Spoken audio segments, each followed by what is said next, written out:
Kenapa jujur itu dibangun dari keluarga? Sekarang kita lihat surat 31, mau saya jelaskan ini. Saya agak lama boleh ini karena tengah 11 baru ngisi tempat lain. Boleh ya sampai jam 11 ya? Oh, ibu senang banget ini terus. Ya 31. Luqman. Ayat 8. Iya, saya bahas dulu Luqman. Tahu siapa ibu Luqman? Tahu ibu siapa Luqman? Ada 3 pendapat tentang Luqman. Luqman itu hamba sahaya, karena kesahayaannya lah dia tidak berhak menyandang Nabi, karena Nabi tidak ada dari hamba sahaya. Dia itu orang Sudan, ya.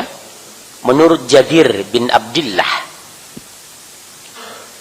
Luqman itu seorang Sudan, badannya pendek, berhidung pesek.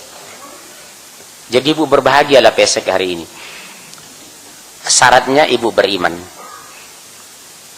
Menurut Ibnu Jarir, Luqman itu seorang tukang kayu. Suatu saat dia perintahkan majikannya, tolong sembelihkan domba ini untuk kami. Naam, baik, ya. Dia lakukan.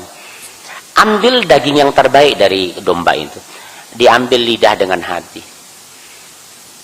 Disuruh lagi, sembelihkan ini untuk kami. Ambil daging yang terburuk dari domba itu.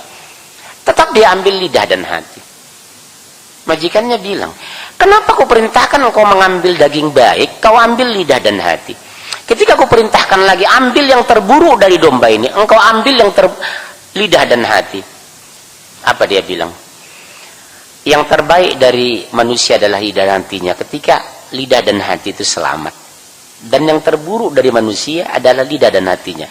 Ketika lidah dan hati itu buruk. Dia tidak dipanggil Nabi, tapi kesolehannya luar biasa. Didatangi teman akrabnya. Man, kira-kira begitu kan, Luqman, man gitu ya. Kenapa engkau setiap berujar itu sangat bijak? Apa resepnya? Jawabnya, saya selalu jujur jika berbicara. Allah berikan kebijakan kepadaku karena kejujuranku. Subhanallah. Kenapa engkau setiap berucap jujur? Karena kedekatannya kepada Allah. Allah bimbing dia. Allah tambah hidayah kepadanya. Bayangkan dia budak, badannya hitam, pendek, dan hidung pesek. Allah muliakan namanya dalam Al-Quran di Patri, surah Luqman. Subhanallah. Terus ayat 8-9, kemudian 14 sampai 20. Ayat 8. Sesungguhnya orang-orang yang beriman dan mengerjakan kebajikan, mereka akan mendapat surga-surga yang penuh kenikmatan. Coba ibu doktrin anak ibu sejak kecil ini. Gembirakan dia dengan surga, senangkan dia dengan fasilitas. Syaratnya apa? Amanu wa amilus soleh. Akan diberikan jannah. Khalidina fiha abada. Ada pertanyaan kemarin dari ibu-ibu. Bagus juga pertanyaannya. Sederhana tapi menjawabnya susah. Pak, bagaimana saya mendoktrin anak saya agar dia mencintai Islam dan suka membaca Al-Quran? Jawab saya sederhana. Benahi tauhidnya agar dia mencintai dan mematuhi Allah. Kenapa anak susah beriman? Karena dia belum mengenal Allah dan tidak mencintai Allah. Bagaimana mungkin dia mematuhi sesuatu yang dia tidak kenal? Berarti kata kunci, perkenalkan Allah kepada anak sejak dini agar dia mencintai Allah dan mematuhinya. Bagaimana caranya? Sejak kecil doktrin. Anak saya 4 bulan, kalau saya sholat saya bikin samping saya. Dia melihat begini. Waktu kehamilan, kita berdiskusi suami istri masalah hadis Al-Quran. Itu masuk. Waktu hamil, biasakan banyak baca Al-Quran. Nah, ini seperti antum kan, istri hamil. Jangan putus membaca dan mendengar Al-Quran. Begitu capek 1 jam istirahat dulu. Setel kaset murattal. Sambil dulu subhanallah wa bihamdih. Subhanallah wa bihamdih. Oh, berhenti capek. Setel kaset, jalan terus. Dari kacamata psikologinya di situ, dari syariahnya, dari fisiknya, pendekatan medisnya apa? Coba kalau anak ibu, mantu ibu lagi hamil sekarang, banyak mengkonsumsi madu sampai usia 6 bulan, di atas jangan, karena mempercepat proses berat anak melebihi dari kebutuhan. Kasus anak saya, karena saya terlalu gembira menyambut anak pertama, saya suruh makan madu sebanyak-banyaknya sampai usia 8 bulan, tiba-tiba anak saya lahir 4,4. Jadi stop dia 6 bulan. Oke, yang kedua, konsumsi kurma minimal 3 sehari. Bagi aja, 1 pagi, 1 sore, 1 siang. Yang ketiga, banyak makan kismis. Tahu kismis ya? Ternyata hasil penelitian, wanita hamil yang suka mengkonsumsi kismis, hafalan anak sangat tinggi, mempengaruhi DH anak. Penghafal Al-Quran yang paling banyak di muka bumi ini bukan di Indonesia, Pak, di Saudi. Makanan mereka kismis, kurma, zam-zam, dan madu. Mereka 1 kambing makan 5 orang, tapi tidak hipertensi. Memasaknya pakai minyak zaitun, menetar listriknya pakai kurma dan kismis. Jarang kan hipertensi, rumah sakit kanker jarang di Arab itu, Pak. Hidup mereka berkah dengan kurma itu. Kita hancur gara-gara durian Medan, betul? Kebanyakan. Subhanallah, benar. Tolong antum ya, ada stok kismis di rumah. Tolong beli nanti. Habis ini kesana aja pergi. Murah kok. Saya sendiri suka makan kismis. Makanya saya agak-agak cerdas gitu ya. Makan aja kismis. Iya. Kismis, kurma, madu. Kemudian kalau antum yang saya katakan labu panjang, labu air, itu makanan kesenangan Rasulullah. Mengadaptasilah kepada pribadi Rasul. Kita dapat pahala dan dapat makan. Karena apa? Makanannya, berpikirnya, busananya. Itu menguntungkan kita dunia akhirat. Kurma, madu, kismis. Kalau bisa air zam-zam jangan putus. Cuma kalau kita beli air zam-zam 2 kemungkinan. Pertama palsu, kedua harganya memang mahal. Di rumah saya alhamdulillah ada saja orang bagi zam-zam. Sampai sekarang stok zam-zam di rumah. Tapi jangan minta, tinggal sedikit. Saya kan orangnya apa adanya ngomong ya. Daripada datang ke rumah saya nggak enak. Mau dibagi sedikit, nggak dibagi sudah diminta ya. Yang namanya Batak kan jujur ngomongnya. Insya. Nah itu Luqman. Ucapan Luqman kepada anaknya, ya bunayya, la tusyrik billah, inna syirka la zulmun azim. Jadi kewajiban konstruksi akidah kepada anak harus dilakukan seorang ayah, karena ayah figur sentral di rumah tangga. Kalau mama yang nyuruh, nah sholat tar, tapi coba kita ngomong, saya merasakan itu. Kalau maknya ngomong istri saya, nih masjid, tadi. Begitu saya keluar kamar, nak, ganti baju berangkat, ayo berangkat nak. Hujan pakai payung, ayo kamu laki-laki nak, ayo berangkat. Gak berani lawan. Laki-laki itu figur sentral di rumah tangga, harus berwibawa. Karena ibu itu kadang tegas nggak berani. Kenapa? Dia pakai rasa. Nggak enak ya, anak aku capek. Saya nggak ada kata nggak enak. Saya bilang anak kita laki-laki ke masjid. Jujur, siapa anak bapak yang tidak ke masjid yang sudah balik tadi? Angkat tangan. Siapa tadi anak bapak di rumah yang tidak sholat subuh ke masjid? Angkat tangan. Atau bapak sendiri nggak ke masjid? Angkat tangan. Nggak fair saya mendoktrin anak ke masjid, orang tua sendiri nggak ke masjid. Ayo angkat tangan. Siapa tadi bapak yang tidak ke masjid sholat subuh? Ayo, kalau berani jujur. Masjid itu dimakmurkan sama laki-laki. Kalau kita nggak ke masjid, siapa yang masuk masjid, Pak?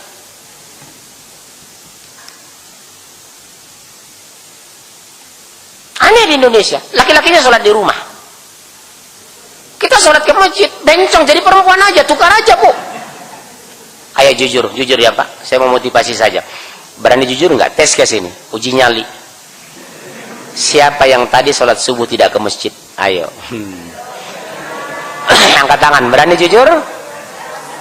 Laki-laki, ibu nggak wajib sana. Laki-laki siapa tadi ke masjid nggak ke masjid subuh? Yang konyolnya, Bu, banyak bapak-bapak memimpin sholat subuh di rumah. Tidak ada contoh. Tidak ada contoh Rasulullah memimpin anak istri sholat di rumah, sholat fardu ya. Karena kata Rasulullah, seabdal-abdal sholat itu di rumah, kecuali sholat fardu. Jadi sholat sunnahnya ya, begitu azan, habis azan kita sholat sunnah di rumah, qabla subuh, baru jalan ke masjid. Sampai di masjid qomat kita sholat subuh. Ini bingung saya kan, Pak. Maaf ya Pak, jangan tersinggung. Saya berusaha untuk selembut mungkin hari ini ya. Banyak kadang saya lihat usia sudah di atas 60 tahun. Masa pensiun sudah masuk 4 tahun. Kenapa sih tidak mau berlama-lama di masjid habis sholat subuh?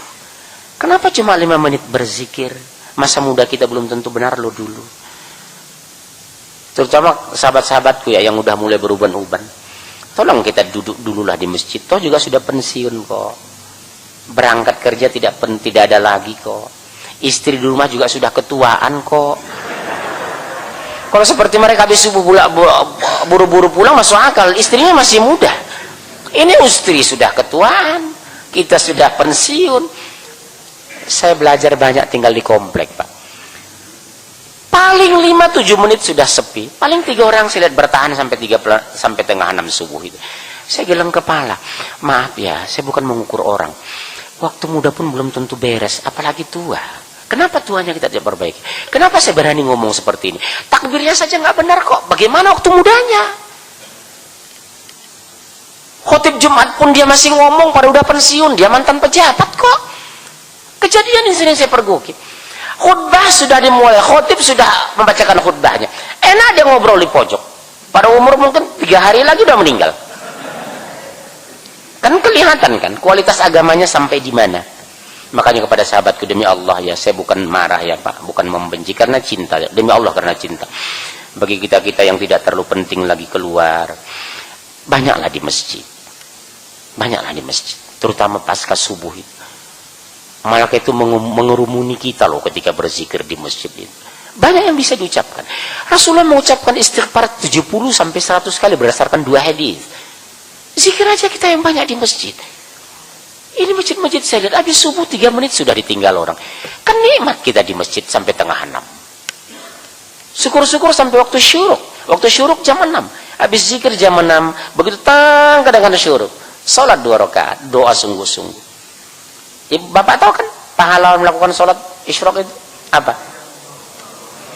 Seperti orang haji dan umrah, sempurna, sempurna, sempurna.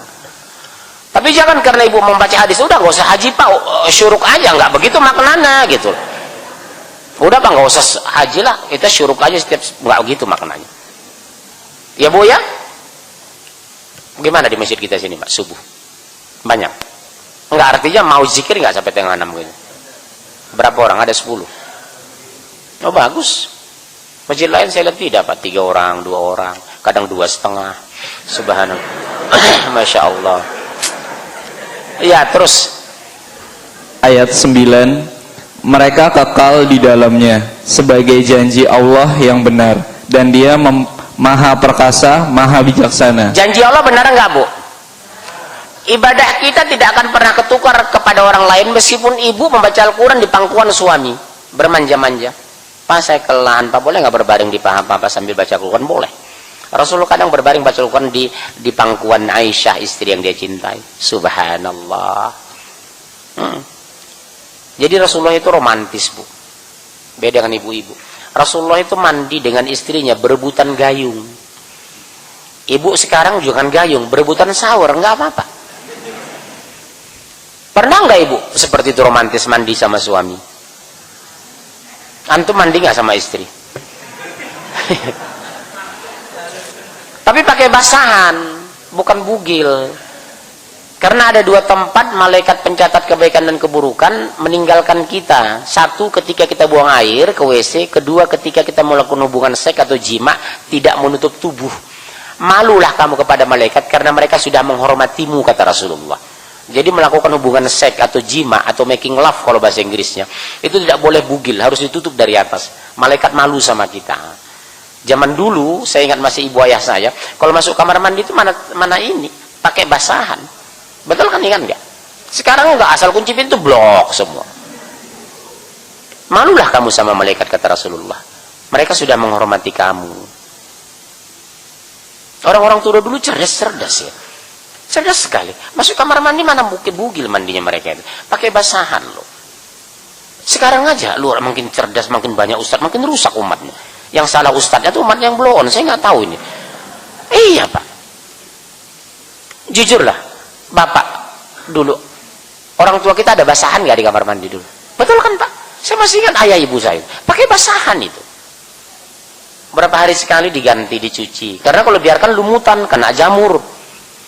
Terus masuk ke ayat 14. Ayat 14. Iya. Dan kami perintahkan kepada manusia agar berbuat baik kepada kedua orang tuanya. Kepada siapa Bu? Tolong ibu doktrin ini sama anak. Kembali saya ulang. Saya dihormati nak. Umi diminta dihormati. Bukan gila hormat. Tapi perintah Allah. Jangan ada kesan anak kita minta menghormati kita gila hormat atau balas jasa. Ketika mama nanti Umi uzur atau fikun, maaf, tanggung jawabmu nak, kamu anak laki-laki mama. Kalian masih mending ada kata 2 orang kan. Kalianlah bergantian ngurus mama dan papa. Kalau mama ditakdirkan panjang umur, demi Allah nak, bukan mama ingin balas jasa, tapi kewajiban kamu memuliakan mama nak, karena kamu keluar dari perut mama. Demi Allah nak, 32 tahun yang lalu dokter masih jarang, pendapatan ayahmu masih kecil, kamu harus terpaksa lahir di klinik dengan bidan nak. 11 jam air ketuban mama sudah pecah baru kamu lahir. Demi Allah nak,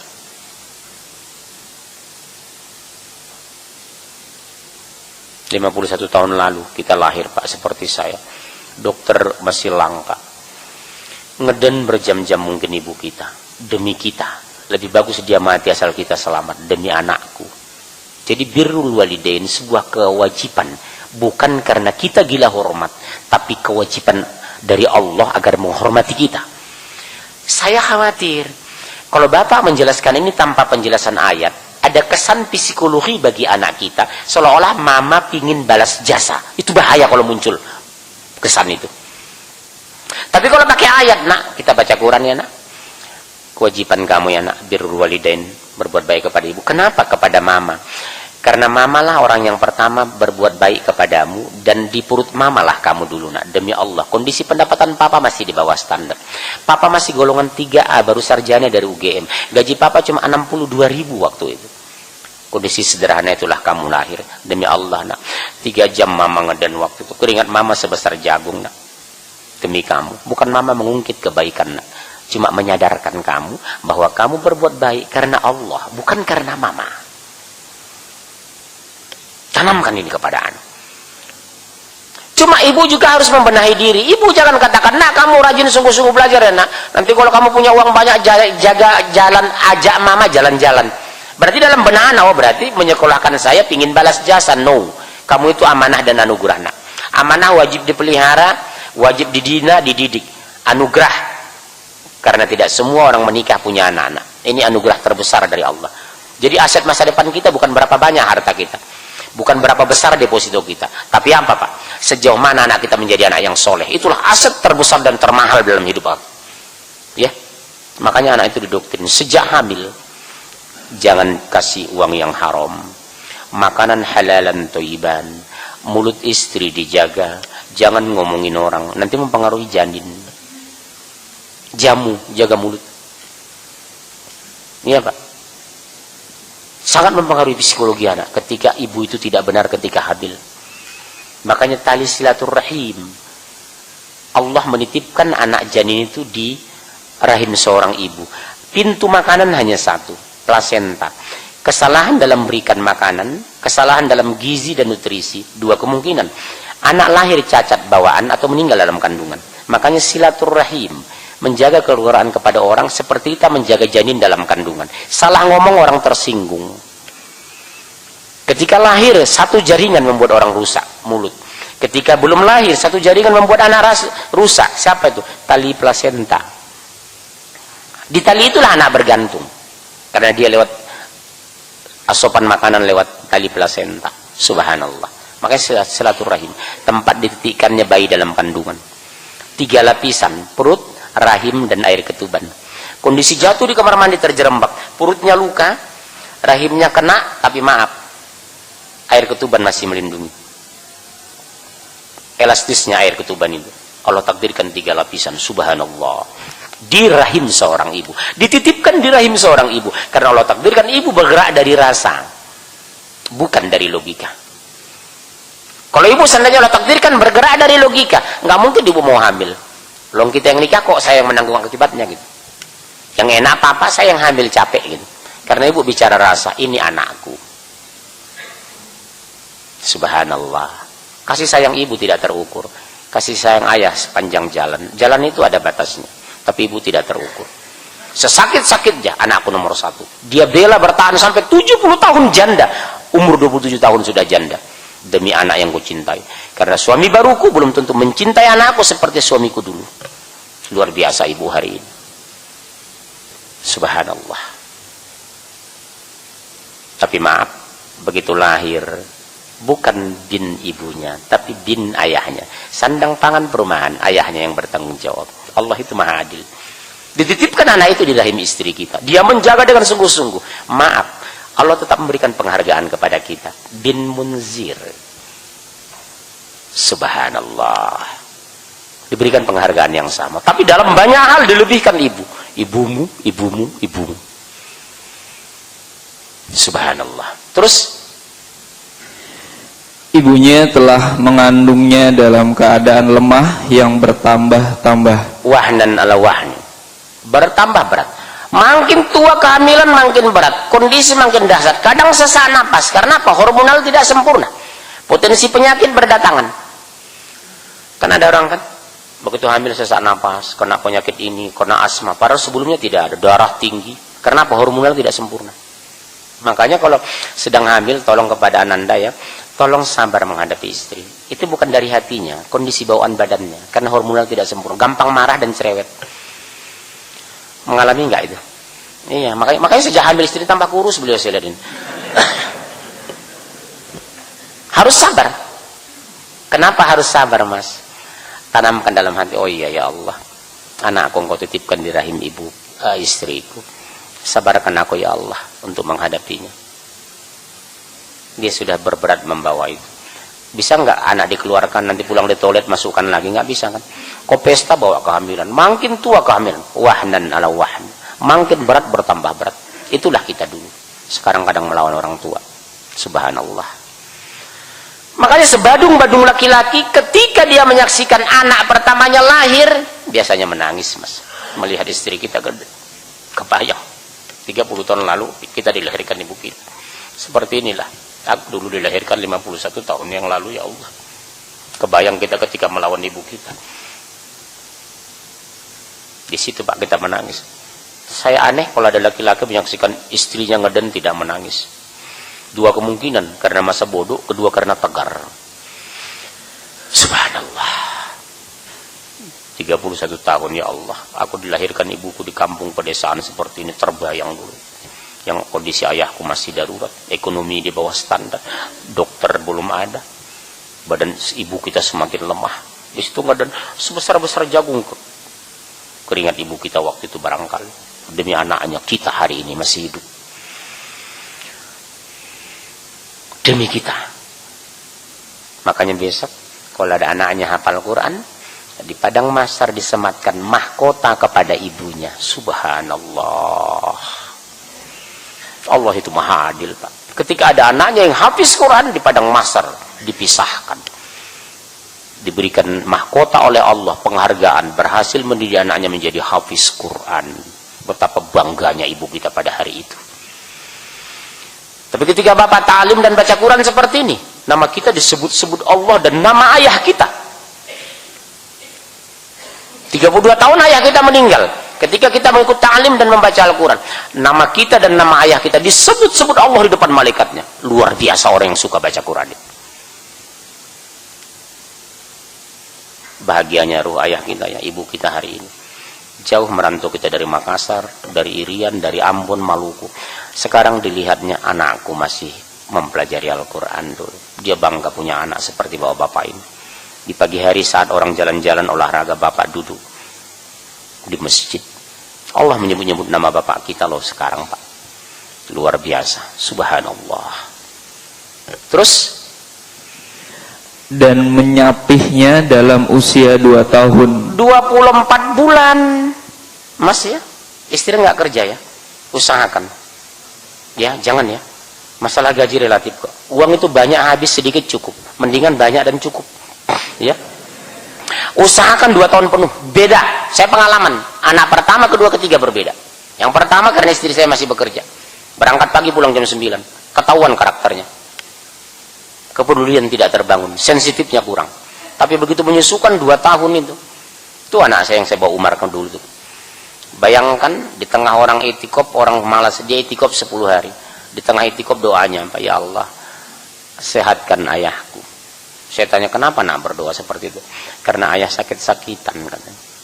Umur 7 tahun itikop. Salah satu doa yang dia masukkan dalam doa, Pak, sehatkan ayahku ya Allah. Kenapa nak doa seperti itu? Karena ayah sering sakit. Subhanallah. Nama kita dibawa doa. Umurnya baru 7 tahun. Saya intip dari luar masjid, Pak. Sampai Isya. Wah, gitu. Saya bakal nak pulang, nak. Umar ngapain nak berdoa tadi ayah? Apa yang diantaranya? Supaya ayah sehat. Subhanallah. Dibawa doa nama kita. Ya, mudah-mudahan ya. Jadi makanya banyak berzikir, berdoalah. Terus bersyukurlah kepadaku dan kepada kedua orang tuamu. Nah, disuruh bersyukur kepadaku, kepada Allah dan kepada kedua ibu bapakmu. Begitu bicara taat hanya atiullah wa atiur rasul. Tapi begitu bicara syukur, Allah samakan bapak ibu kita dengan Allah. Karena kebaikan bisa dari mana saja, bisa dari Allah, bisa dari ibu bapak. Tapi kalau taat hanya kepada Allah dan Rasulnya, karena ibu berpotensi menyimpang dan sesat. Bersyukurlah kepadaku dan kepada kedua ibu bapakmu. Kenapa dilampirkan ibu bapakmu? Karena orang paling berjasa kepada kita ibu dan ayah kita. Seburuk-buruk mereka, maaf, kita lahir dari rahim ibu kita. Seburuk-buruk ayah kita, dia menanggung biaya hidup kita. Minimal pada saat ibu kandung kita hamil. Bukan laki-laki lain. Demi Allah, bukan laki-laki lain. Soal kemiskinan itu relatif. Bersyukurlah kepadaku dan kepada kedua ibu bapakmu. Tapi begitu taat, ati Allah wa ati Rasul. Terus hanya kepada aku kembalimu. Ya, terus Ayat 15. Dan jika keduanya memaksamu untuk mempersekutukan aku dengan sesuatu yang engkau tidak mempunyai ilmu tentang itu, maka janganlah engkau menaati keduanya. nah kan langsung tegas Allah. Bicara syukur oke lah, tapi bicara taat maaf. Kepatuhan kepada ibu dan bapak sepanjang dia tidak menyimpang dari Al-Quran dan Sunnah. Kalau itu tinggalkan dia, tapi jangan kasari dia, jangan pentak dia. Contoh, habis kelahiran anak bikin acara aneh-aneh, misal, nauzubillah ya, misal aja nih. Oh bikin ini nak, bikin ini, bikin. Mohon maaf ya ma, itu tidak ada dari syariah.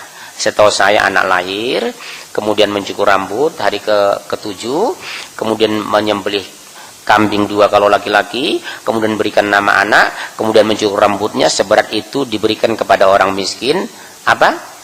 Seberat harga emas. Misalnya 3 gram rambutnya, emas 500.000, berarti 1,5 juta sedekahkan kepada orang miskin. Itu mak syariat. Nah, selebih itu nggak ada.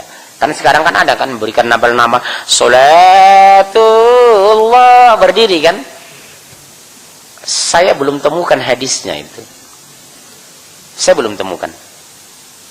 Langsung berdiri. Rame-rame kan berdiri, baru pakai kucuk-kucuk gitu ya.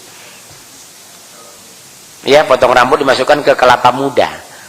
Kan sayang, mendingan dimakan kelapanya. Betul kan? Inilah budaya-budaya yang harus pelan-pelan kita bersihkan. Islam tidak mengajarkan itu. Betul? Nanti hati-hati loh. Ya, baru menabalkan namanya. Waktu menabalkan nama jangan ini dipegang ini. Ya. Nanti biar saya menabalkan atau ayahnya. Ya, bagusnya ayahnya jangan saya. Insya. Oh, apalagi berapa beda jauhnya hamil istri dengan hamil istrinya? Antum berapa kehamilan? Kalau beliau 2 bulan, terlambat lebih kencang ya. Nikahnya beliau duluan abangnya ya. Itulah takdir. Kita tidak ada kekuasaan membuat istri hamil. Hamil itu karena takdir. Buktinya banyak orang nikah nggak punya anak. Jadi tugas kita bukan menghamili istri, tapi menggaulinya. Soal hamil urusan Allah. Mau bukti? Mau? Bulan depan aja kita bahas. Terus buka surah 42, 49, 50. Itu buktinya di sana. Ketahuan nanti Pak. Jadi tolong kita jujur. Tugas kita bukan menghamili istri, tapi menggaulinya. Soal hamil itu takdir Allah. Dalilnya mana? Surah 42, ayat 49, 50.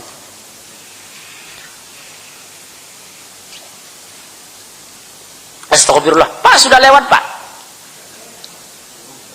Udah lewat 10 menit loh. Iya terus. Surah 42 ayat 49. Ya 49 dan 50. Apa kata Allah? Milik Allah lah kerajaan langit dan bumi. Dia menciptakan apa yang dia kehendaki. Garis bawahi. Allah menciptakan apa yang dia kehendaki, bukannya kita kehendaki. Kalau kita mengkehendaki, kenapa banyak wanita tidak hamil? Jadi kalau ada istri bapak antum di sini belum hamil-hamil, jangan pernah salahkan istri. Mandul itu dari Allah, bukan dari istri. Tidak ada wanita yang ingin mandul. Betul? Jangan alasan itu bapak menceraikannya. Lebih bagus saya usulkan dua. Pertama, mengambil anak angkat. Yang kedua, ambil istri, nikah lagi, tapi jangan tinggalkan istri tua. Ibu harus ikhlas suami kawin lagi. Ma, demi Allah ya ma, nikah kita sudah 15 tahun. Secara medis dan klinis ternyata mama tidak mungkin melahirkan. Boleh nggak saya nikah lagi? Nanti anak kita berbagilah. Coba carikan istri sama papa. Nanti ketika anak kita lahir, kita berbagi memelihara. Kadang istri saya, kadang mama juga. Bersedia nggak ma? Ibu bersedia nggak? Parah ya.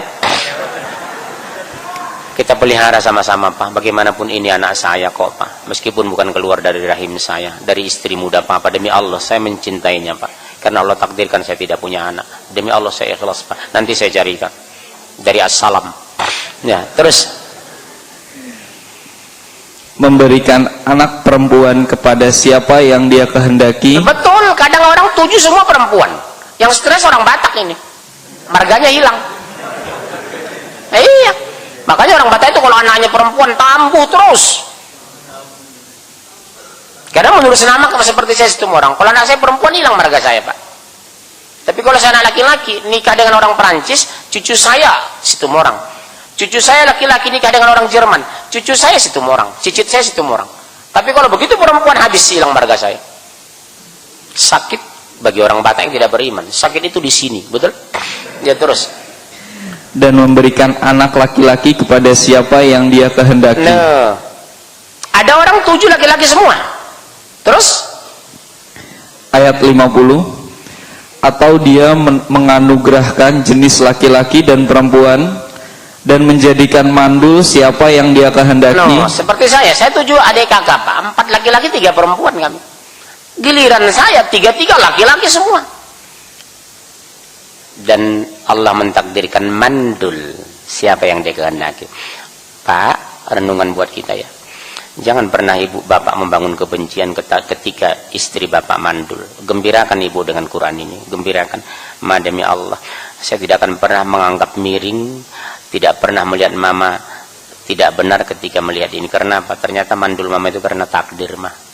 Cuma satu hal harapan bapak tawarkan ada 2. Pertama, boleh nggak kita mengambil anak angkat?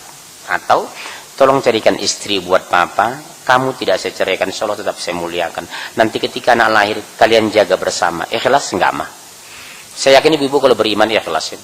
Iya Pak, silakan, nanti saya carikan. Ibu-ibu ikhlas nggak?